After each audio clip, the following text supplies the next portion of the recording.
Ray, what do you want to do tonight? Same thing we do every night, Pinky. Try to take over the world.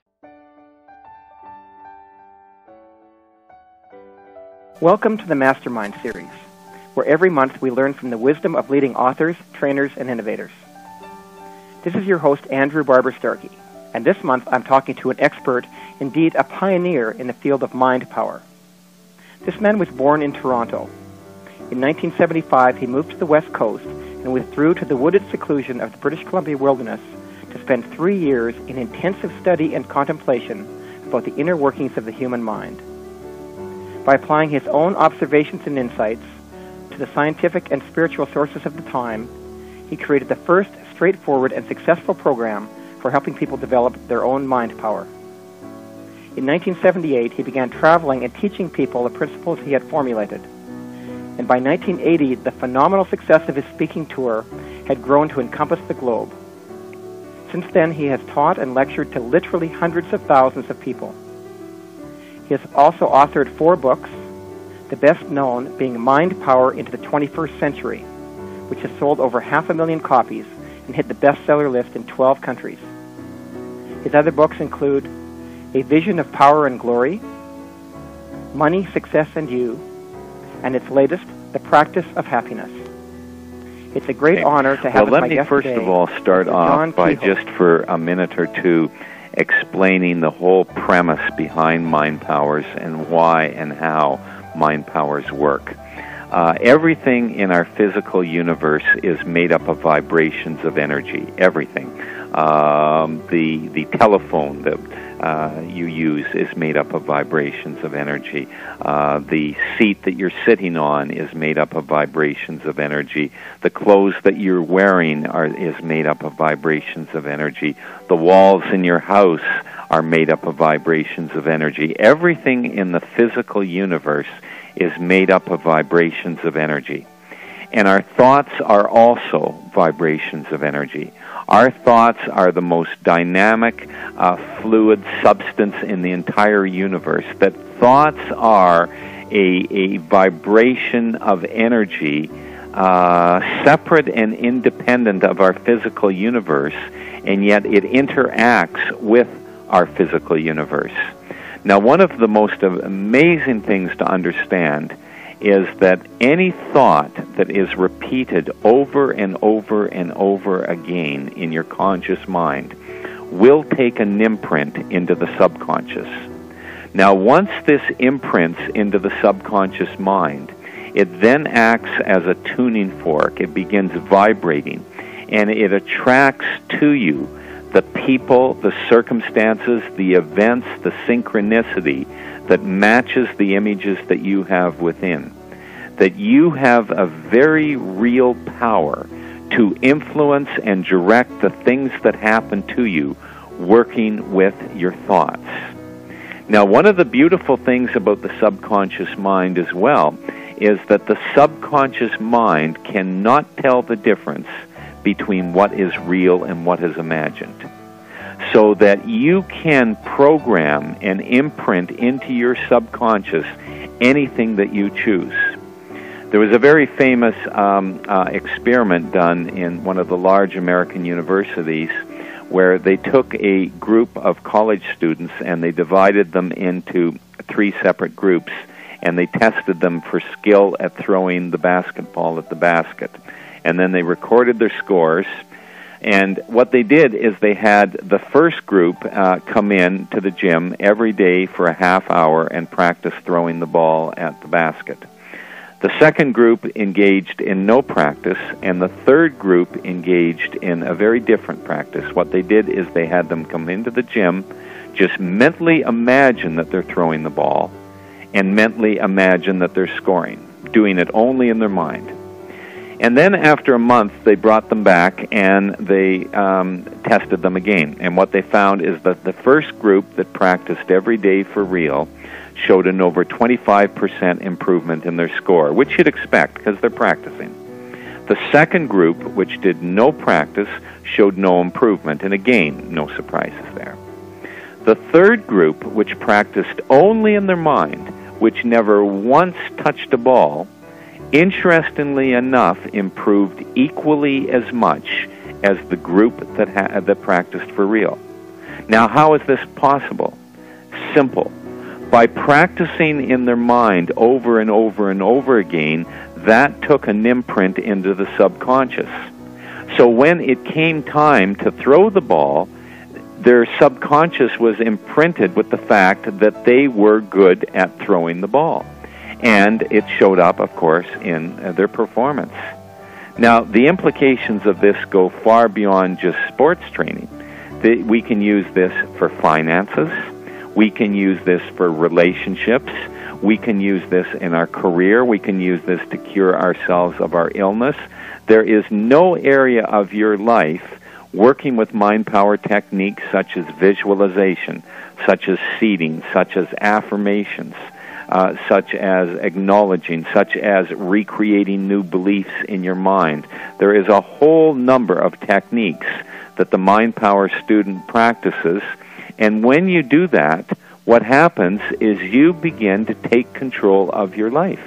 That your thoughts are the most incredibly powerful source of nourishment, source of a dynamic abundance that we have in our life, and nobody teaches us how to think. We're taught, be positive, do the best you can.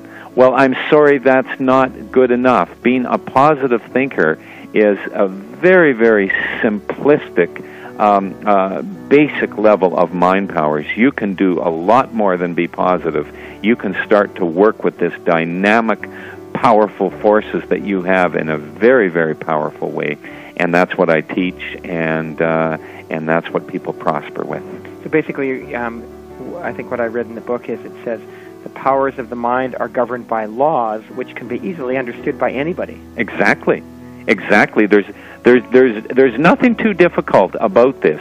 Once you awaken, and it is a real awakening. I mean, I know for myself when I first realized that, my God, my thoughts influence my reality. Not by being positive. I have to re-emphasize this point. People sometimes mistake mind powers for positive thinking. It's not just simply being positive. It's actually using techniques to imprint into your subconscious. That's the key. You want these beliefs, you want these images, not just on a conscious level. That's positive thinking. You want it on a subconscious level.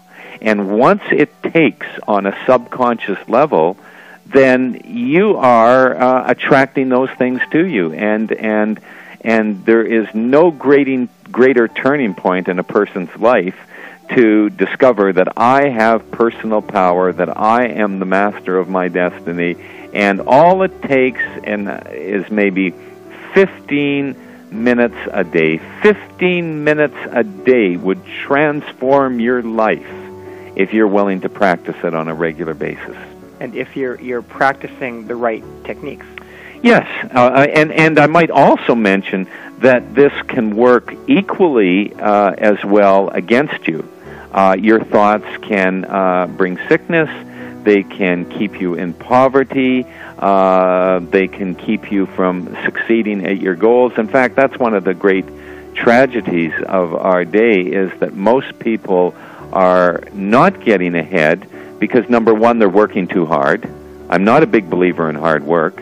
I know I've done talks sometimes to corporations, and sales managers will be looking on in horror as I'm saying that maybe your problem is you're working too hard. You should never work too hard. You should always work smart, not hard. It has nothing to do with hard work. It has to do with your consciousness. It has to do with your beliefs. It has to do with your thoughts. That is what is going to create your reality. Well, what's the downside of overwork? Because I know there is one. Well, I think there's a lot of downsides to overwork. Number one, I don't think it's a lot of fun, and I'm distrustful of any life that is not joyful. And when I say joyful, it doesn't mean that you're, suddenly going around in ecstasy every moment of every day.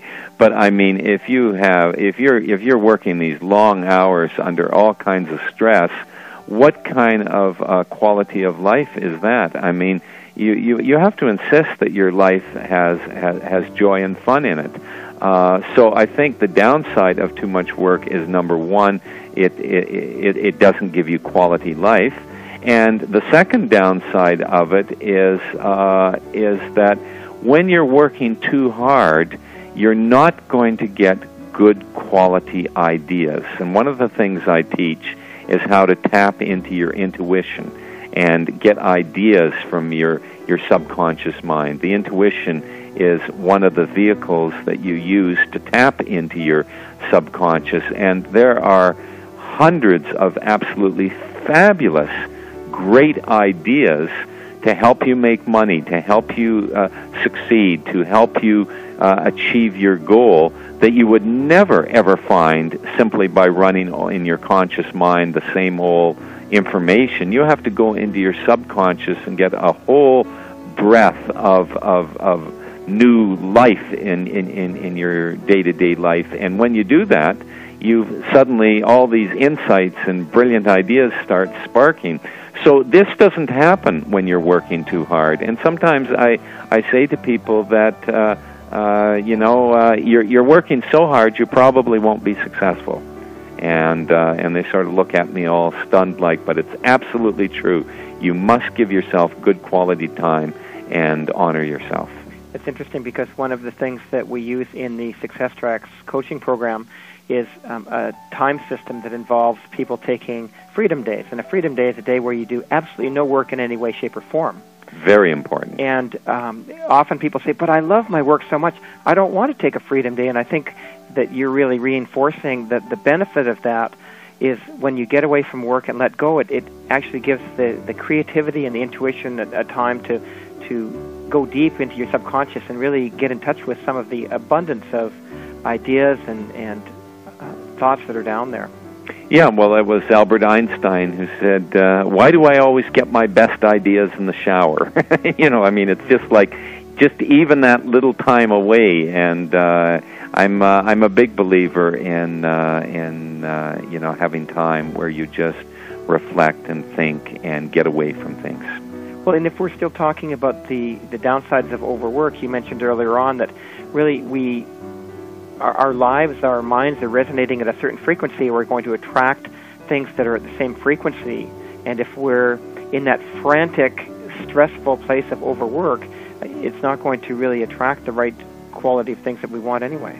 Absolutely. And it's also showing somewhat of a lack of self-respect for yourself and a lack of self-image in a way. I mean, it's almost like you're saying to yourself that I have to work 16 hours a day in order to be successful.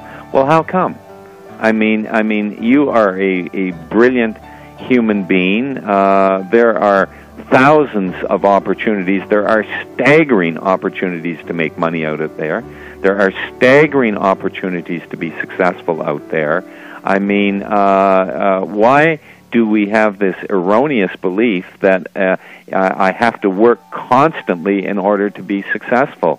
Now, you will find, and I've made, when I wrote my book, Money, Success, and You, it was quite interesting that when I was in my manuscript form of that book, I sent the manuscript to about a dozen of my friends who were financially successful. And what was interesting is I made a list of them, and by financially successful I meant as a net worth of over $1 million. And as I made my list, something very interesting came to me. I realized that every single one of those people made their money in areas that they loved.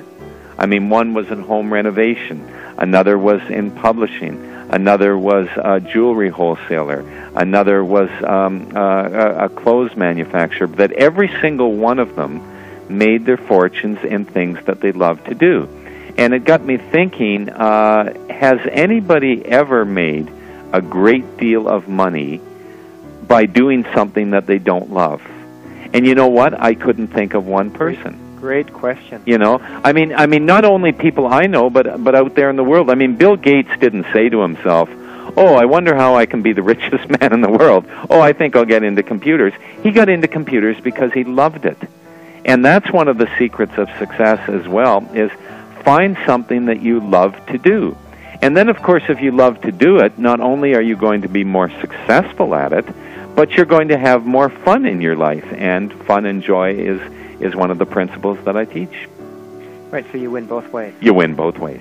I'm thinking also about the overwork, and going back to the very first principle I think you mentioned to us was trust the universe. And my thought is that one of the reasons that people kill themselves working so hard is because they simply believe there's not enough, that they're going to fail, and they're living in fear of scarcity, and they've got to work so hard. And the other perhaps is a belief that there's not enough, they're not safe unless they have power, and they're not okay unless they have power, so they have to be successful in order to be okay that way. So either way, it's not really trusting the universe.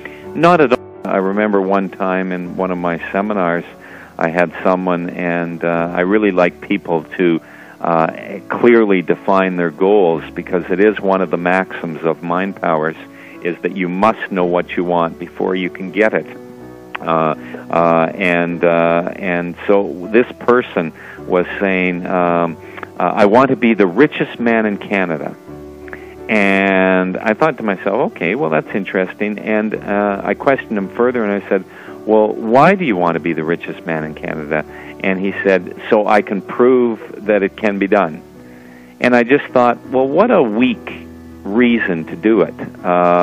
I mean, the beautiful thing about life is that we get to choose whatever goal we want. I mean, isn't that wonderful? The whole free will. Everybody lives their life in a different way. Everyone can have different goals, different objectives, different definitions of success.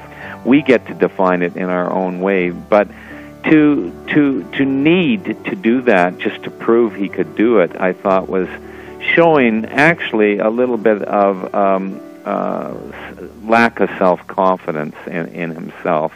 And the same thing in our life is, let's examine why we have these goals. And when you examine them, sometimes you find that your motivations aren't as true as we initially thought they would be. So you don't want to end up, like the old saying goes, to be the man who ends up climbing the ladder of success only to find that it's up against the wrong wall, you know. That's what I think midlife crises are, by the way. It's I think it's a wonderful thing that at the midway point of our life that our psyche should shake us up. I mean, whenever someone's going through a midlife crisis, I always say to them, how wonderful. Oh, I'm so happy for you. And they always look at me strange, but I am happy for them, because it's a wonderful thing that at the midway point of your life, your psyche should shake you and demand that you look at your life, demand that you look at your values, demand that you look at the choices that you're making. And midlife crises are never enjoyable. I mean, they're always unpleasant, and you go through anguish and turmoil and self-doubt, and you go through all these things. But you come out the other end stronger and a clearer idea of what is important in you. And that's what reevaluation is. And at different stages of our life, either we take time to do that, or life will gift us with a crisis and make us do it. Mm-hmm.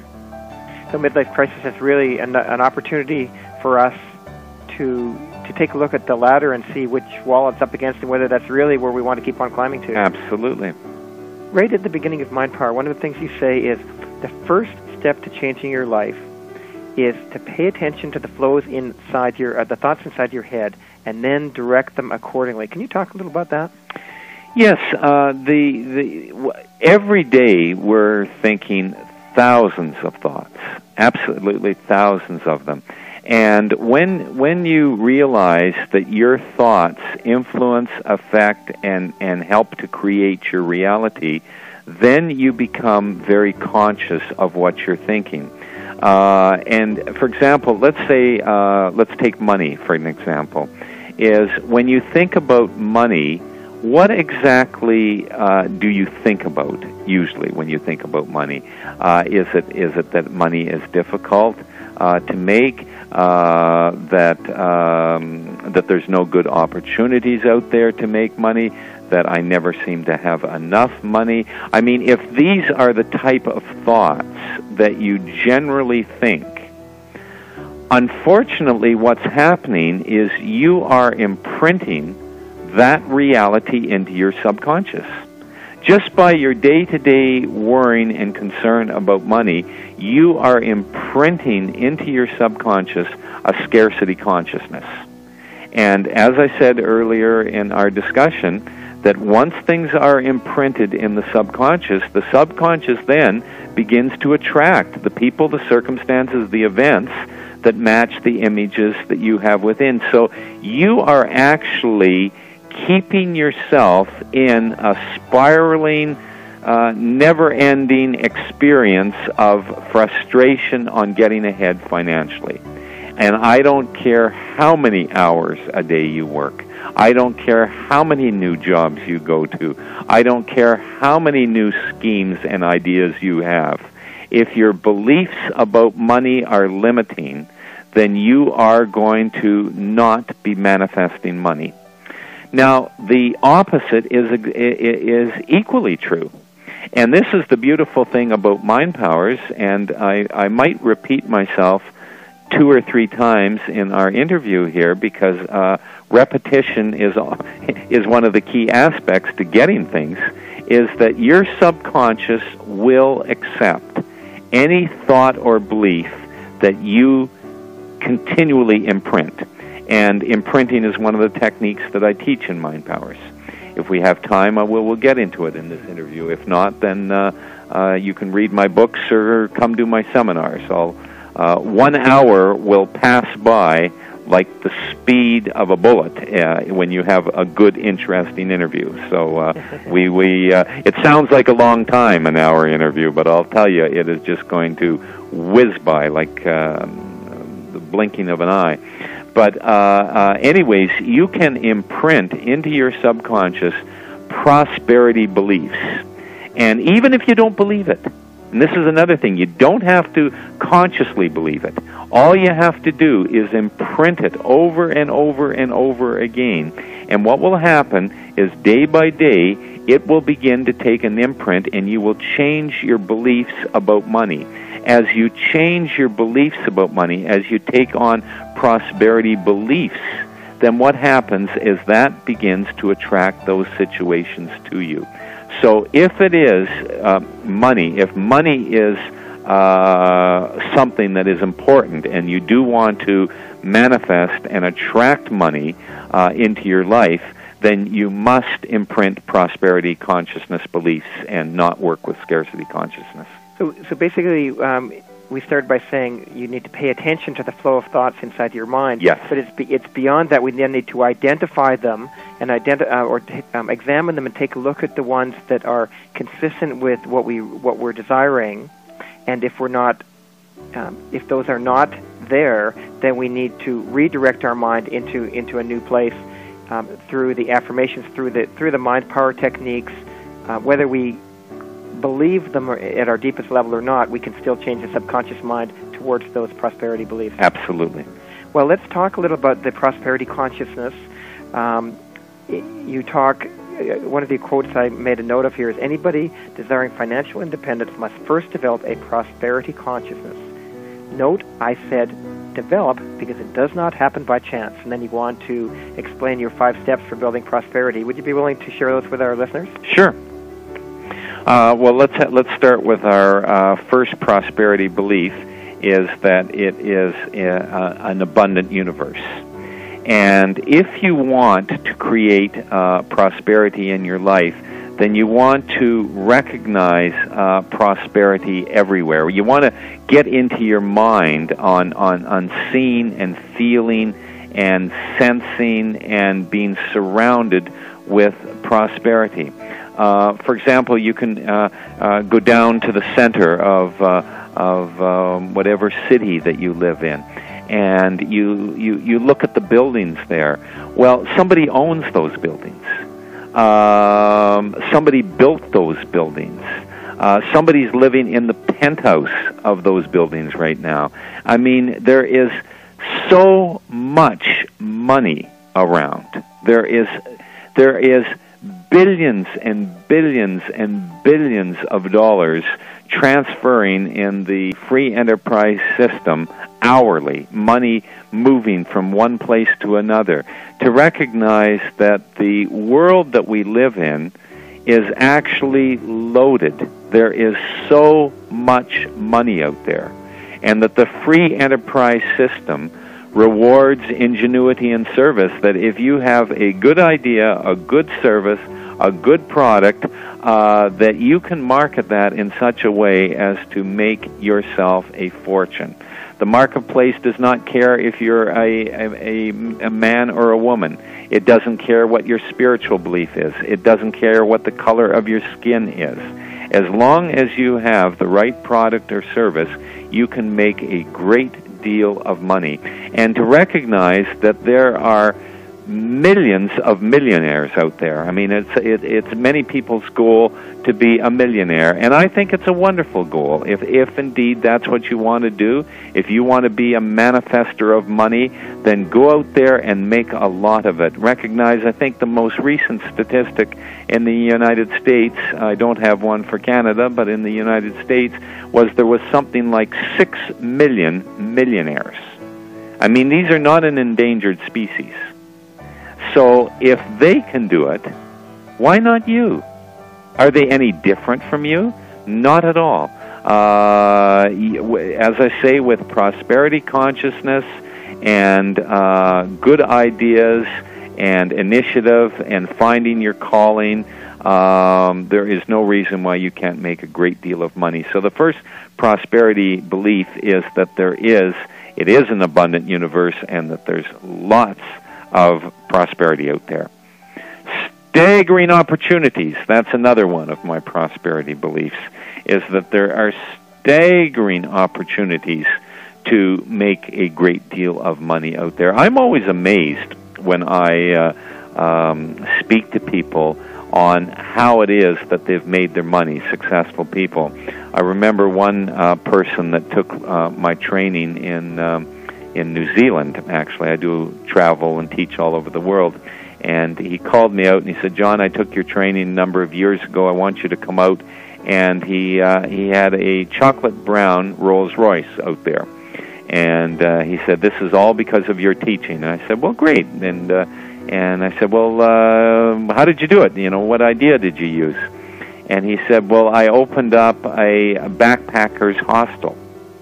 And that led into a string of backpacker hostels, and he's a multimillionaire." Now, who would think that operating a backpacker hostel would produce millions of dollars in profit? But nonetheless, it did. There is so many ways of making money out there, but you got to find something that you feel good about. Well, I was going to say that may take us back to the importance of doing what you love, and knowing that even if you limit yourself, quote, by doing only what you love, there's still a huge number of opportunities to operate and to be successful. Absolutely. Another one of my prosperity beliefs is that it's our duty and responsibility to succeed, and I spoke about that a little bit earlier in our talk here, and that. And I really think that each and every one of us brings to the table a little piece to the puzzle, that each of us has an answer to some solution or problem or difficulty that we have here on this planet, that we're all plugged into the same system, and that we really have to honor what's calling us, because that is what is not only going to make us successful, but that is what is going to be our contribution to our fellow members here in the human race. Mm-hmm. Like when I, for example, honored that calling to leave my business as a rock and roll promoter, I mean, I was making a lot of money. I was having fun with it. I just heard that little call within me to move on, Now, as it turns out, at the time, of course, it was a bit of a traumatic decision. It wasn't like, oh yes, I'll just do it. I mean, I weighed up pro and con, had a few sleepless nights over it, and until I, ultimately made the decision. But now, 20 years later, I can look at it and say, well, wow, what a fabulous decision that was, because not only have I been tremendously successful in my new calling with best-selling books and successful seminars and traveling around the world and having a fun, profitable, interesting life. I mean, not only that, but look at the hundreds of thousands of people that I have got to touch and teach on how to work with the powers of their mind. I mean, isn't it great that I did honor that? Because if I hadn't, then a different destiny would have befell me. So by honoring your calling, it's not a selfish thing at all. In fact, it's really an opportunity for the whole world to receive your work. Absolutely. You have to follow your bliss.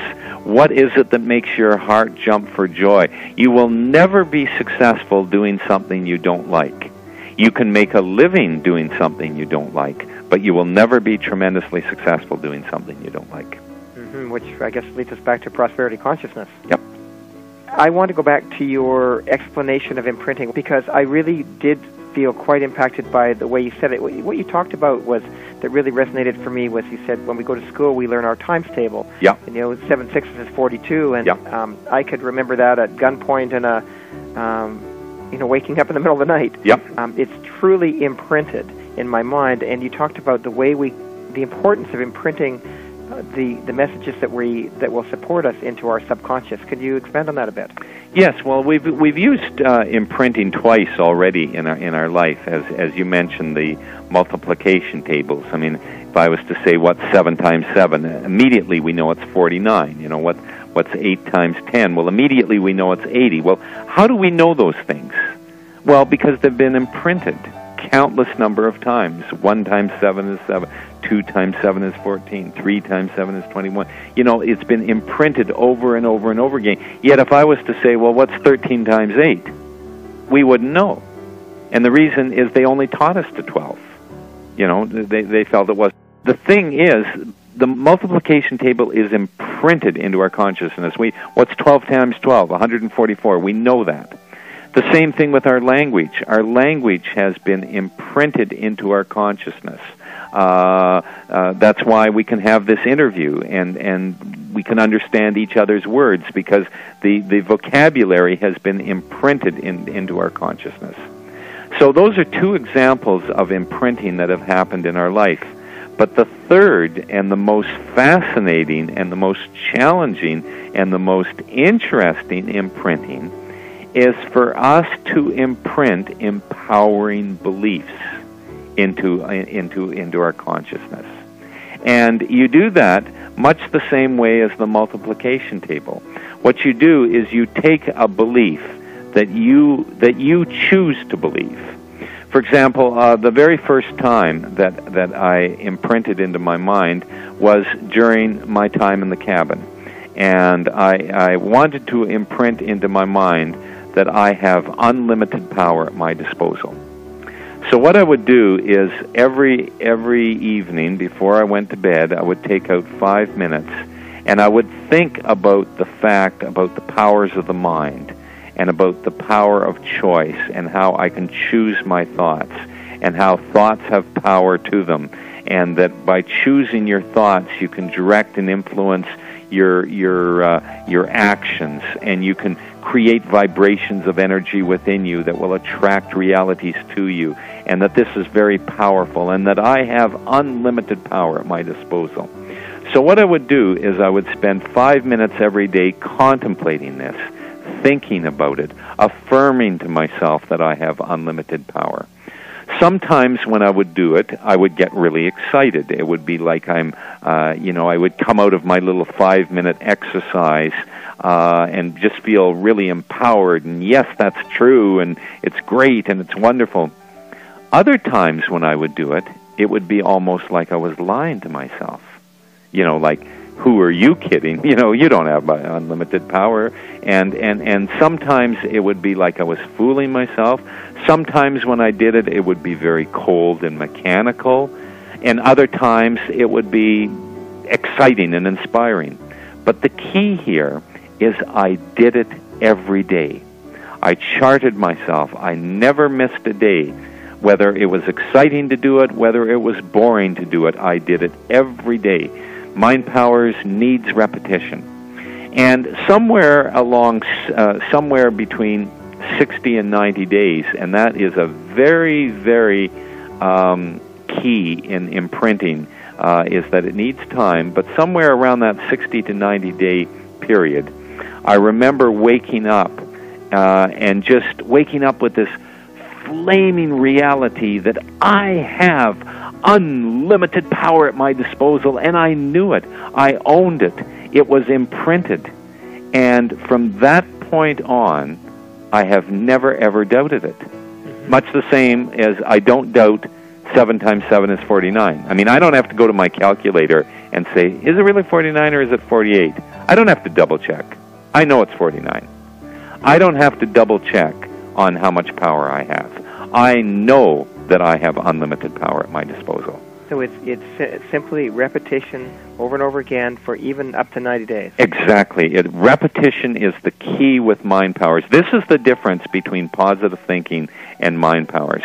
Is positive thinking is that think positive and positive things will happen to you.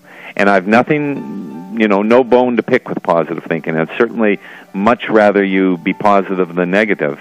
But Mind Powers is taking it a step beyond that. What it is it's defining very clearly what it is you want, and then through techniques of affirmations, visualizations, imprinting, acknowledging, creating new beliefs, by actually putting these things through repetition so that your subconscious mind begins to pick up on it. And repetition is the key. You don't have to spend a lot of time with Mind Powers. You can, as I said earlier, you can transform your life with as little as 5-10 minutes a day. But you do have to do a little bit of work every day on it. It doesn't happen magically. You have to be giving yourself the right messages. And you do have to be giving yourself the right messages. You talked about acknowledgement, and I know that you absolutely use it as one of the techniques for gaining confidence and energy. Could you give us a little explanation of how that can be part of our daily practice? Yeah, in the acknowledging technique, what I suggest that people do is they make a list of at least 15 or 20 things that make you feel really good and successful about who and what you are now. And the key is now. Too often what happens is that we are always thinking about the goals that we want to achieve, things that we're going to do, things that we're going to be, changes that are going to happen, always out there in the future. And that's fine. I mean, that you have goals. There's nothing wrong with that. But at the same time, what you want to do is you want to create a vibration of success now, and nothing succeeds like success. Success is a vibration, and it attracts more success to it. So what you do is you make a list of at least 15 or 20 things that make you feel really good and successful now. And they can be very simple things, like I'm a good parent, I'm a safe driver, I dress well, I have good ideas, I'm a good friend, I make a great omelet, I know how to close a business deal.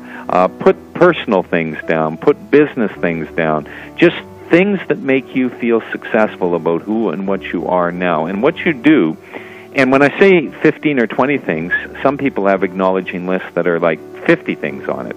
But you can add to it. And what you want to do is you want to spend 5 minutes every day going over this list and feeling really successful about who and what you are now. And that creates a success vibration now. And that success vibration now attracts to it future successes. It's a really simple and yet incredibly powerful technique, because what will happen is if you start your day with this technique, then you start your day in a success vibration. So it's another way of imprinting, really. It's another way. Well, everything, all mind powers, really is imprinting. Whether visualization as well. Visualization is really imprinting into your consciousness the exact goal, seeing, feeling, tasting, vibrating, exactly what it is that you want to have happen to you. But one of the keys and one of the tricks with visualization is that you always visualize it as if it's happening now. See, a lot of people make the mistake is they visualize that they're going to achieve it, that they will achieve it, that it's something happening in the future. In the visualization, you want to visualize it as if it's happening now to you. It's a little trick, like, for example, the example I used with the basketball. I mean, they visualize, they imagine that they were throwing the ball, they imagine that it was scoring. The same thing with your visualization is whatever it is that you want to have happen in your life, whatever it is, what you do is you visualize it as if it is already happening now. Now, you don't have to hang on to that all day. That's another mistake people make, is they think they have to hang on to this feeling desperately. You know, every day I can't ever let a negative or contradictory thought in. You know, I have to defend this at all costs. Not at all. Relax. Take it easy. As long as you're doing it for 5 minutes a day, every day, the subconscious mind will quite naturally pick up on it. Fabulous, fabulous.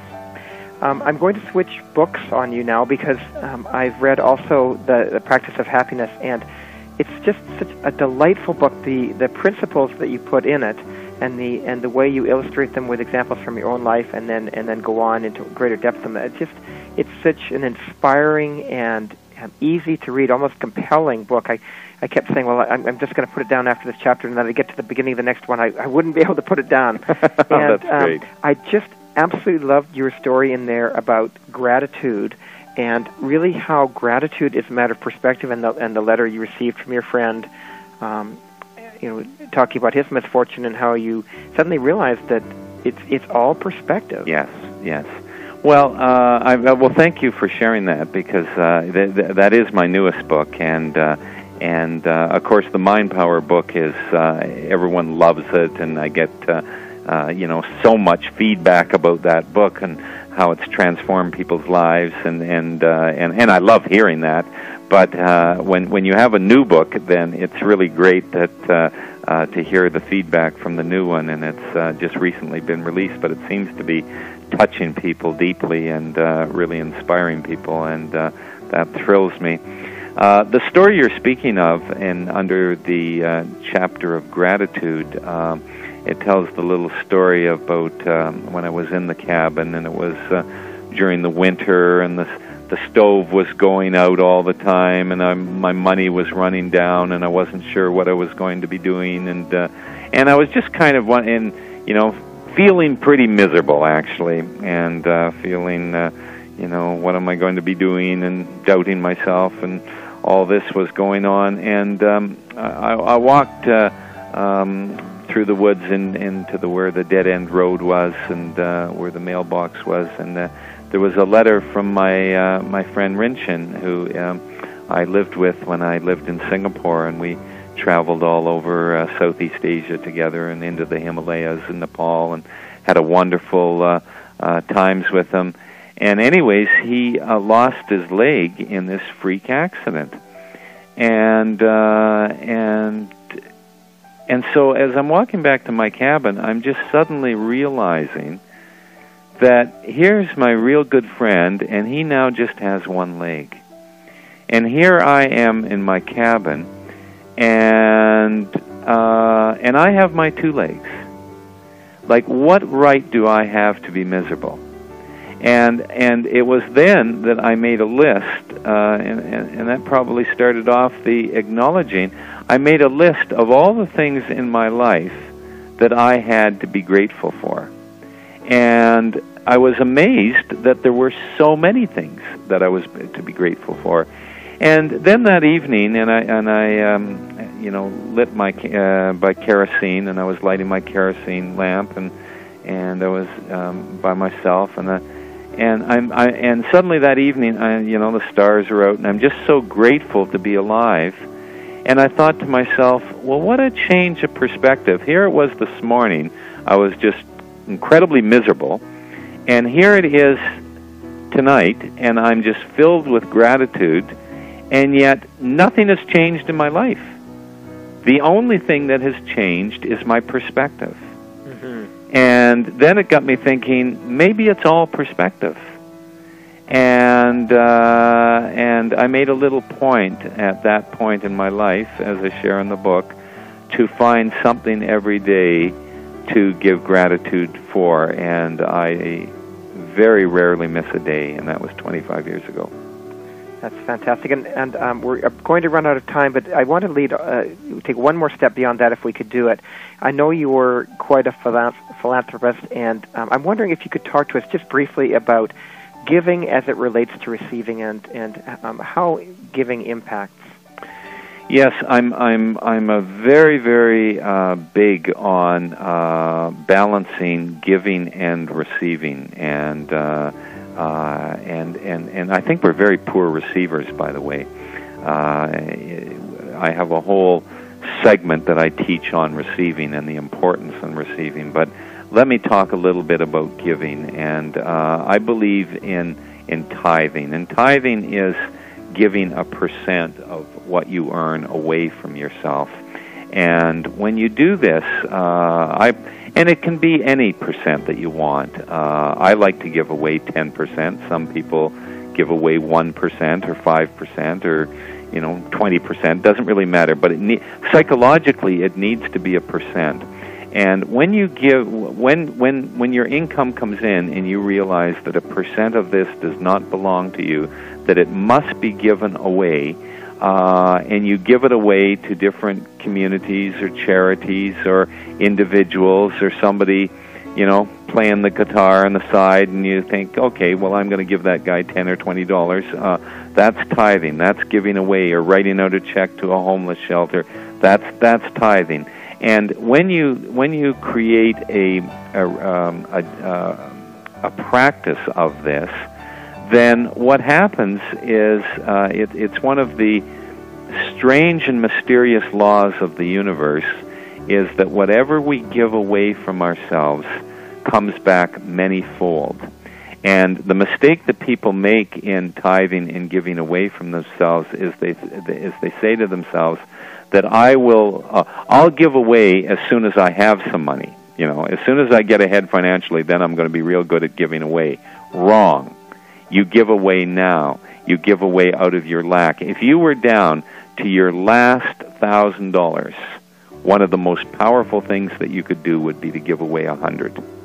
Because let's face it, what's the difference between 1,000 and 900? I mean, you're still kind of, not in a very good situation, but psychologically and spiritually, and you would have created an immense amount of personal energy. So I believe in philanthropy, and that's actually one of the wonderful things about being financially successful, is that you get to help a lot of different individuals and organizations, and I believe strongly in that. But you can't wait until you're financially successful. You have to start your program right now with your humble little beginning, whether it's even $50 or $100 a month. Doesn't matter. It can make a huge difference to you and other people. Well, and that brings us wonderfully full circle, because those that have a hard time giving away don't trust the universe. That's right. That's right. So it's a wonderful way to wrap up. John, I know that many of our members are going to be interested in looking further into your work, and I was very excited to hear that you're going to be one of the speakers at Peak Potential's Wealth and Wisdom seminar this fall. So that's one way people can see you and hear your work. But for those that don't want to wait that long, can you tell us about your website and how to get there and what people can find there? Yes, but let me also add, I'm also looking forward to being there at the seminar. We're going to have, fabulous time together, and I love sharing this information. For people that want to know more about my work, you best log on to my website, and that is learnmindpower.com. I mean, if you want to learn about mind power, then come on to learnmindpower.com, and it's all run together. And it's all run together there, and that can let you know about my tours and where I am. And I'm a bit of a gypsy. I go all over the world, so you sort of catch me when you can.